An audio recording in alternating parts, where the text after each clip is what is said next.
ഉദാഹരണത്തിന് 2013 ഈ ശുഭ റിയാലിറ്റി എന്ന് പറയുന്ന കമ്പനിയെ പറ്റി വളരെ കൃത്യമായി ആ സമയത്തെ നമ്മുടെ ലാൻഡ് അസൈൻമെന്റ് അസിസ്റ്റന്റ് കമ്മീഷണറായിരുന്ന doctor D Sajith Babu 22/4/2013 report on the alleged illegal land transactions happened in Parathodu village of Udumanchola Taluk.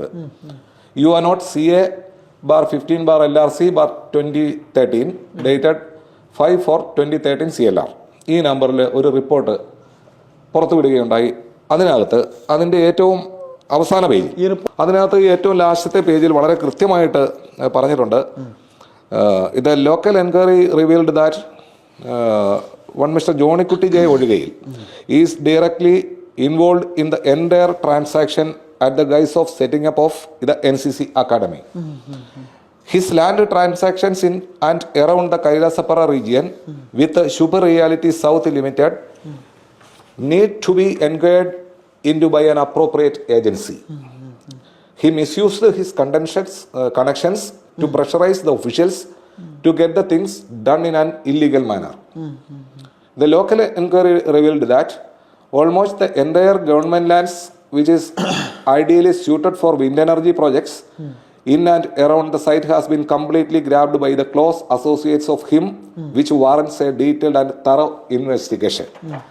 2013 doctor Sajith ബാബുവിൻ്റെ ഈ റിപ്പോർട്ട് ആ കാലഘട്ടത്തിലോ അതിനുശേഷമോ ഉള്ള ഏതെങ്കിലും ഏജൻസികളോ ഈ പറയുന്ന ഉദ്യോഗസ്ഥരോ അന്വേഷിച്ചിരുന്നെങ്കിൽ ഇന്ന് ഈ പറയുന്ന, അല്ലെങ്കിൽ നമ്മൾ ആ വിഷ്വൽസിൽ കാണിച്ച ഇന്ന് പുറത്ത് വാർത്ത വന്ന ഈ ഒരു വസ്തു തട്ടിപ്പോ കൈയേറ്റമോ നടക്കില്ല. ഗവൺമെൻറ് ഭൂമികൾ അവിടെ സംരക്ഷിക്കപ്പെട്ടനെ.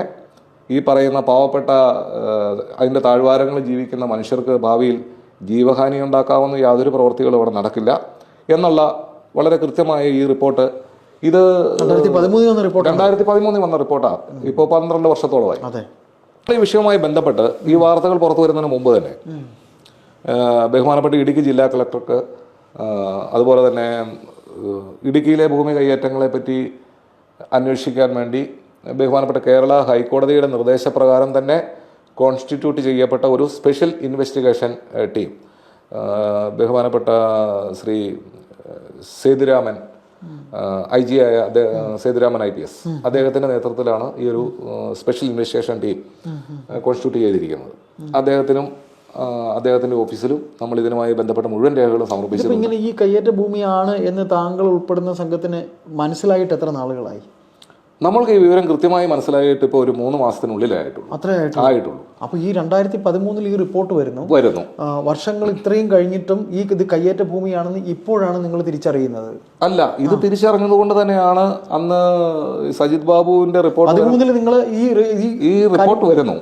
അപ്പോൾ ഇത് കയ്യേറ്റ ഭൂമിയാണോ എന്ന് അറിയാൻ അന്ന് തന്നെ നിങ്ങൾ ഇതിന്റെ ഇല്ല, അന്ന് നമുക്ക് ഈ ഭൂമികളുമായിട്ട് യാതൊരു ബന്ധവുമില്ല. നമ്മൾ ഈ ഒരു പ്രശ്നങ്ങളിലേക്ക് ഇടപെടുന്നില്ല. ഈ റിപ്പോർട്ട് തയ്യാറായി വരുന്നതിന്റെ കാരണം എന്തായിരുന്നു? ഇത് ഈ പറയുന്ന NCC അക്കാഡമി എന്ന് പറയുന്നത് വളരെ വലിയൊരു പ്ലാറ്റ്ഫോമിലേക്കും അതിന്റെ കയ്യേറ്റങ്ങളെ പറ്റിയും നമ്മൾ നേരത്തെ പറഞ്ഞ ആളുടെ ഇതിനകത്തെ ഇടപെടലെ പറ്റിയും അത് വളരെ കൃത്യമായിട്ട് പറഞ്ഞിട്ടുണ്ട്. അങ്ങനെ ഒരു അന്വേഷണം നടന്നു.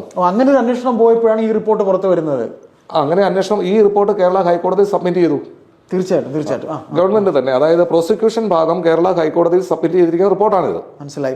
അപ്പൊ അങ്ങനെ ഹൈക്കോടതിയിൽ നിന്നാണ് നമുക്ക് ഈ രേഖകളെല്ലാം കിട്ടിയിരിക്കുന്നത്.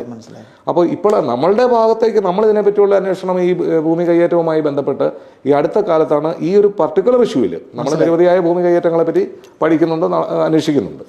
ഇതാണ് ഇതിന്റെ അവസ്ഥ. ഇപ്പം നമുക്ക് പറയാനുള്ളത് ഇത്രയേ ഉള്ളൂ. ഈ ഭൂമികൾ കംപ്ലീറ്റ് തിരിച്ചു പിടിച്ച് ഇതിനകത്ത് വളരെ സസ്പീഷ്യസ് ആയിട്ടുള്ള മറ്റൊരു കാര്യം എന്ന് പറഞ്ഞു കഴിഞ്ഞാൽ, അതെ ഈ സുരേഷ് കുമാർ K എന്ന് പറയുന്ന വ്യക്തി, അദ്ദേഹം ഈ ശുഭ റിയാലിറ്റി എന്ന് പറയുന്ന കമ്പനിയിൽ നിന്ന് റിട്ടയർ ആയിട്ട് 10 വർഷം നമ്മൾ അദ്ദേഹമായിട്ട് സംസാരിച്ചിരുന്നു. അദ്ദേഹം പറഞ്ഞ 10 വർഷത്തിന് മുകളിൽ അദ്ദേഹം റിട്ടയർ ചെയ്യുന്നു. ഈ 10 വർഷം മുമ്പ് റിട്ടയർ ചെയ്ത ഒരാൾക്ക് ഒരിക്കലും ഇവിടെ തിരിച്ചു വന്നിച്ച് ഈ പേരിലുള്ള അല്ലെങ്കിൽ കമ്പനിയുടെ പേരിലുള്ള വസ്തു മറ്റൊരാൾക്ക് വിൽക്കാനുള്ള യാതൊരു അധികാരവും ഇല്ലെന്ന്, നിയമപരമായി യാതൊരു അധികാരവും ഇല്ല. അപ്പോൾ എന്ത് രേഖയുടെ അടിസ്ഥാനത്തിലാണ് ഉദ്യോഗസ്ഥരെ ഇദ്ദേഹത്തിന്റെ പേരിൽ ഇത് രജിസ്റ്റർ ചെയ്ത് കൊടുത്തു? അഥവാ ഇപ്പോൾ രജിസ്ട്രേഷൻ ഒരുപക്ഷെ നടന്നിട്ടുണ്ടാവാം, നടന്നെങ്കിൽ പോലും റവന്യൂ ഒഫീഷ്യൽസ് ഇദ്ദേഹത്തിന്റെ അഡ്രസ്സ് വെരിഫൈ ചെയ്തും ഇദ്ദേഹം ഈ കമ്പനിയിലെ നിലവിലെ ജോലിക്കാരനാണ്, ഇദ്ദേഹത്തിന് അതിന് അവകാശമുണ്ട് എന്ന ഉറപ്പായ കാര്യങ്ങൾ ബോധ്യപ്പെടാതെ എങ്ങനെ ഈ വസ്തു അടുത്ത അമൃത കൈലാഷ് എന്ന് പറയുന്ന കമ്പനിയിലേക്ക് പോയി ഈ അമൃത കൈലാഷ് എവിടുത്തെ കമ്പനിയാണ്? അമൃത കൈലാഷ് ഇപ്പൊ നമ്മൾ അതിന്റെ അഡ്രസ് പറഞ്ഞിരുന്നു. പൂനെ ബേസ്ഡ് അല്ല, അമൃത കൈലാഷ് ഒരു കേരളത്തിലുള്ള ഒരു കമ്പനി, എറണാകുളം ബേസ്ഡ് ആയിട്ടുള്ള കമ്പനിയാണ്. നമ്മൾ അഡ്രസ്സിൽ കാണിക്കുന്നത്. മനസ്സിലായി മനസ്സിലായി. ഇടുക്കിയിലുള്ള ആളുകളൊക്കെയാണ് അതിന്റെ പുറകിലുള്ളത്. അതെ. അപ്പോ ഇദ്ദേഹം ഈ രജിസ്റ്റർ ചെയ്യാൻ ഉപയോഗിച്ച ഡോക്യുമെന്റുകൾ ഈ സുരേഷ് വളരെ ഫോർജ് ചെയ്യപ്പെട്ട സുരേഷ് കുമാർ, അദ്ദേഹമാണ് ഇതിനകത്തെ കീ പോയിന്റ്. അദ്ദേഹവും മേൽപ്പറഞ്ഞ അദ്ദേഹത്തിന്റെ പർച്ചേസ് ഏജന്റ് ആയിട്ട് നിന്നയാളും. ഇദ്ദേഹം സമർപ്പിച്ചിരിക്കുന്ന സ്കെറോൺ പ്രൊജക്ട്സ് എന്ന് പറയുന്ന ഒരു കമ്പനിയുടെ ലെറ്റർ ഹെഡിൽ അതിന്റെ ഒരു റെസൊല്യൂഷൻ, ഒരു കമ്പനിയുടെ വസ്തു വിൽക്കാനുള്ള റെസൊല്യൂഷൻ അവരുടെ കമ്പനിയുടെ ഡയറക്ടർ ബോർഡ് മീറ്റിംഗ് കൂടി പാസ്സാക്കി എന്ന് പറയുന്ന ഒരു ഡോക്യുമെന്റ് വ്യാജമായി ഒരു ലെറ്റർ ഹെഡിൽ നിർമ്മിച്ച് ഈ സാധനമാണ് ഈ രജിസ്റ്റർ ഓഫീസിൽ സബ്മിറ്റ് ചെയ്തിരിക്കുന്നത്. ഈ പറയുന്ന സ്കീറോൺ എന്ന് പറയുന്ന കമ്പനിയുടെ ലെറ്റർ ഹെഡിൽ സ്കീറോൺ കമ്പനിക്ക് ഈ പറയുന്ന വില്ലയിൽ സ്ഥലമില്ല. ഇവര് അവകാശപ്പെടുന്നത് ശുഭ റിയാലിറ്റി എന്ന് പറയുന്നത് സ്കീറോൺ കമ്പനിയുടെ കീഴിലാണെന്ന്. ആ അവകാശം തെളിയിക്കുന്ന യാതൊരു രേഖകളും ഇതിനോട് സബ്മിറ്റ് ചെയ്തിട്ടില്ല.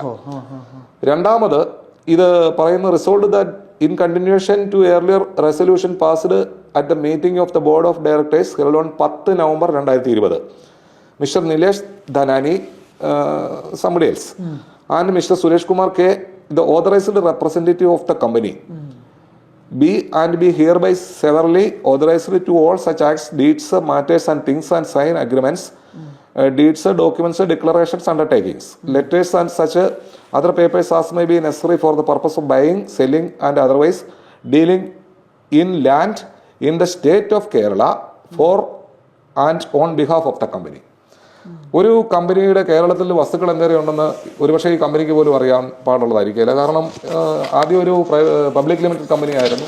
പിന്നെ അതിന്റെ എന്തെങ്കിലും പ്രശ്നങ്ങൾ കൊണ്ടാവും അത് വീണ്ടും പ്രൈവറ്റ് ലിമിറ്റഡ് ആക്കി മാറ്റി. ഒരു ഭൂമി വിൽക്കണമെങ്കിൽ ഈ പറയപ്പെടുന്ന ഏത് ജില്ലയിൽ, ഏത് താലൂക്കിൽ, ഏത് വില്ലേജിൽ, ഏത് തണ്ടപ്പേരിൽ, ഏത് സർവേ നമ്പറിൽ, എത്ര എക്സ്റ്റെന്റ് ഓഫ് ലാൻഡ് ഇതിനകത്തുണ്ട്, അതായത് ഒരു ഡിസ്ക്രിപ്ഷൻ ഓഫ് പ്രോപ്പർട്ടി അല്ലെ ഷെഡ്യൂൾ ഓഫ് പ്രോപ്പർട്ടി ഈ റെസൊല്യൂഷൻ ലെറ്ററിൽ കാണിച്ചിരിക്കണം. അല്ലാതെ കേരളത്തിലെ മുഴുവൻ കമ്പനിയുടെ ലാൻഡും വിൽക്കാൻ ഇന്നയാളെ ചുമതലപ്പെടുത്തി എന്ന് പറയുമ്പോൾ തന്നെ ഇത് വ്യാജമാണെന്ന് വളരെ കൃത്യമായിട്ട് നമുക്ക് ഇവർക്ക് ഇത് ഏത് കാലത്ത് ഉപയോഗിക്കാം. ഈ പറയുന്ന ഒരു റെസൊല്യൂഷൻ ലെറ്റർ ഇവരുടെ കച്ചവട താല്പര്യങ്ങൾ അനുസരിച്ച്, സുരേഷ് കുമാറിന്റെ കച്ചവട താല്പര്യം അനുസരിച്ച് എന്നാണ് നല്ല വിലയ്ക്ക് അടുത്തൊരു കച്ചവടക്കാരൻ വരുന്നത്, വാങ്ങാൻ ഒരാൾ വരുന്നത്, അതുവരെ ആൾ വെയിറ്റ് ചെയ്യുവാണ്. ആ വെയിറ്റ് ചെയ്യുമ്പോൾ അത് എനിക്ക് ഇപ്പൊ അറിയത്തില്ല. ശരിക്കും ഈ ഉദ്യോഗസ്ഥർ ഇങ്ങനെ ഒരു കമ്പനിയെ കുറിച്ച് അന്വേഷിക്കുന്ന ഒരിക്കലുമില്ല. കാരണം ഒരു കടലാസ് കമ്പനിയും ഇങ്ങനെ ഒരു അഡ്രസ്സും കമ്പനി നമ്മൾ പരിശോധിച്ചതിൽ ഇങ്ങനെ ഒരു കമ്പനി ഉണ്ട്. പക്ഷേ കമ്പനി ഉണ്ടെങ്കിൽ ഈ കമ്പനി കേരള ഗവൺമെന്റിന്റെ ബ്ലാക്ക് ലിസ്റ്റിൽപ്പെട്ട കമ്പനിയാണ്. അപ്പൊ ആ ഒരു കമ്പനിയുടെ പേര് കാണുമ്പോൾ കമ്പനിയുടെ ഒരു ഉപകമ്പനിയാണ് ഈ പറയുന്ന ശുഭ റിയാലിറ്റി എന്ന് പറയുന്ന അതൊരു റിയൽ എസ്റ്റേറ്റ് കമ്പനിയാണ്. Developers and real estate. നിങ്ങൾ ഈ കമ്പനിയെ കുറിച്ച് അന്വേഷിക്കുമ്പോൾ നെറ്റിൽ അങ്ങനെ ഇങ്ങനെ ഒരു സിസ്റ്റർ കൺസേൺ ഇവർക്കുണ്ടെന്ന് എന്നൊക്കെ പറയുന്നു, നെറ്റിൽ പറയപ്പെടുന്നു ഉണ്ട്. പക്ഷെ അതിന്റെ അഡ്രസ്സുകൾ വ്യത്യസ്തമാണ്. ഇവരിതിനകത്ത് പറഞ്ഞിരിക്കുന്നത് ഈ പറയുന്ന സ്കീറോണിന്റെ ലെറ്റർ ഹെഡിലാണ് ഇവർ address Shubha reality south private limited എന്ന് കൊടുത്തിരിക്കുന്നത്. Formerly known as Shubha reality south limited.